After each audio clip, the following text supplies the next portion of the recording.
పెట్టినా తాళి బొట్టు మెడను కట్టి బొట్టు పెట్టినా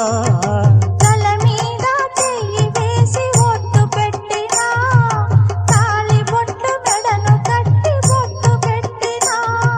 సన్ని కళ్ళు తొక్కినా సప్త పదులు మెట్టినా సన్ని కళ్ళు తొక్కినా సప్త పదులు మెట్టినా మనసు మనసు కలపడమే మంత్రం పరమార్థం శ్రీరస్తు శుభమస్తు శ్రీరస్తు